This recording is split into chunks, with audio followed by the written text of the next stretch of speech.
Car bike ನಡುವೆ deadly accident.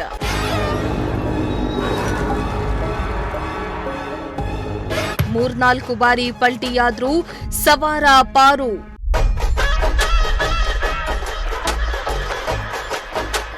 ಅತಿ ವೇಗವಾಗಿ ಬಂದ ಕಾರಿಗೆ ಬೈಕ್ ಡಿಕ್ಕಿ ಹೊಡೆದಿದ್ದು ಸವಾರ ಮೇಲಕ್ಕಾರಿ ಮೂರ್ನಾಲ್ಕು ಬಾರಿ ಪಲ್ಟಿಯಾಗಿದ್ರೂ ಸವಾರ ಪವಾಡ ಸದೃಶ ರೀತಿಯಲ್ಲಿ ಪಾರಾಗಿದ್ದಾನೆ. ಚಿಕ್ಕಬಳ್ಳಾಪುರ ನಗರದ ಹೊರವಲಯದ ವಾಪಸಂದ್ರ ಬ್ರಿಡ್ಜ್ ಬಳಿ ಈ ಭೀಕರ ಅಪಘಾತ ಸಂಭವಿಸಿದೆ.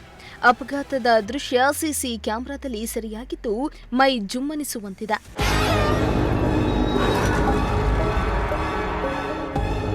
ಇನ್ನು ಚಿಕ್ಕಬಳ್ಳಾಪುರ ನಗರದ ಹೊರ ವಲಯದ ವಾಪಸಂದ್ರ ಬ್ರಿಡ್ಜ್ ಬಳಿ ಬಾಗೇಪಲ್ಲಿ ಕಡೆಯಿಂದ ಚಿಕ್ಕಬಳ್ಳಾಪುರ ಕಡೆಗೆ ಬರ್ತಾ ಇದ್ದ ಬೈಕ್ ಆಂಧ್ರ ಪ್ರದೇಶದಿಂದ ಏರ್ಪೋರ್ಟ್ಗೆ ಹೋಗ್ತಾ ಇದ್ದ ಜಾಸ್ ಕಾರಿಗೆ ಡಿಕ್ಕಿ ಹೊಡೆದಿದೆ. ಡಿಕ್ಕಿಯ ರಭಸಕ್ಕೆ ಬೈಕ್ ಸವಾರ ಕಾರಿನ ಮೇಲಕ್ಕಾರಿದ್ದು ಮೂರ್ನಾಲ್ಕು ಬಾರಿ ಪಲ್ಟಿಯಾಗಿ ಕೆಳಗೆ ಬಿದ್ದಿದ್ದಾನೆ.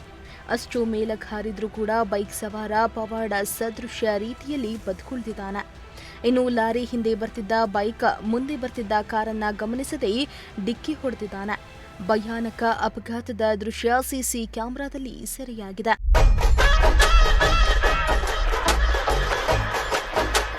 ಇನ್ನು ಅಪಘಾತದಲ್ಲಿ ಗಾಯಗೊಂಡ ಬೈಕ್ ಸವಾರ ಚಿಕ್ಕಬಳ್ಳಾಪುರ ಹೊನ್ನೇನಹಳ್ಳಿ ಗ್ರಾಮದ ಮುತ್ತುನಂದ ಎಂದು ಗುರುತಿಸಲಾಗಿದ್ದು ಆಸ್ಪತ್ರೆಗೆ ದಾಖಲಿಸಿ ಚಿಕಿತ್ಸೆಯನ್ನ ನೀಡಲಾಗ್ತಾ ಇದೆ. ಅಪಘಾತದಿಂದ ಬೈಕ್ ಹಾಗೂ ಕಾರಿನ ಮುಂಭಾಗ ಜಖಮ್ಮಾಗಿದೆ. ಕಾರಿನ ಏರ್ ಬ್ಯಾಗ್ ಓಪನ್ ಆಗಿದ್ದಕ್ಕೆ ಕಾರಿನ ಮಾಲೀಕ ಸುಬ್ರಹ್ಮಣಿ ಪ್ರಾಣಾಪಾಯದಿಂದ ಪಾರಾಗಿದ್ದಾರೆ.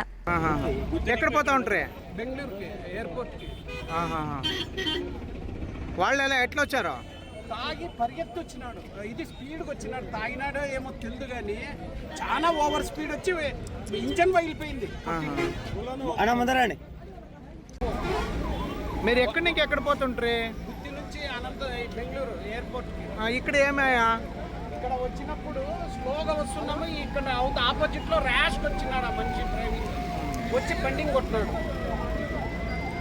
మీరు కంట్రోల్ చేస్తారు? మేము బ్రేక్ వేసుకున్నాం. వాడు ఆ స్పీడ్ చాలా స్పీడ్ వచ్చినాడు. Over speed. అక్కడ పగిలిపోయింది చూడండి ఇంజన్. బెలూన్స్ బయటకు వచ్చిన స్పీడ్ వచ్చింది. బెలూన్స్ వచ్చినాయి. అది కూడా పగిలిపోయింది మొత్తం ముందర. మీరు ఎందుకు ఉంటారు సార్? ఇద్దరు. మీకేమి కాలేదా? ఏం కాలేదు మాకు. అదే బాధపడుతున్నా.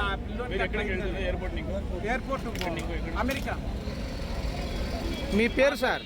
ಇನ್ನು ಅಪಘಾತದಿಂದ ಕಿಲೋಮೀಟರ್ ಗಟ್ಟಲೆ ಟ್ರಾಫಿಕ್ ಜಾಮ್ ಆಗಿದ್ದು ಸ್ಥಳಕ್ಕೆ ಚಿಕ್ಕಬಳ್ಳಾಪುರ ಸಂಚಾರಿ ಪೊಲೀಸರು ಭೇಟಿಯನ್ನ ನೀಡಿ ಪರಿಶೀಲನೆ ನಡೆಸಿದ್ದು ಟ್ರಾಫಿಕ್ ಕಂಟ್ರೋಲ್ ಮಾಡಿ ವಾಹನಗಳ ಸಂಚಾರಕ್ಕೆ ಅನುವು ಮಾಡಿಕೊಟ್ರು. ಸದ್ಯ ಈ ಸಂಬಂಧ ಪ್ರಕರಣ ದಾಖಲಿಸಿಕೊಂಡಿದ್ದು ಕ್ರಮಕ್ಕೆ ಮುಂದಾಗಿದ್ದಾರೆ. ಮೋಹನ್ ಕುಮಾರ್, ಪ್ರಜಾಶಕ್ತಿ ಟಿವಿ, ಚಿಕ್ಕಬಳ್ಳಾಪುರ.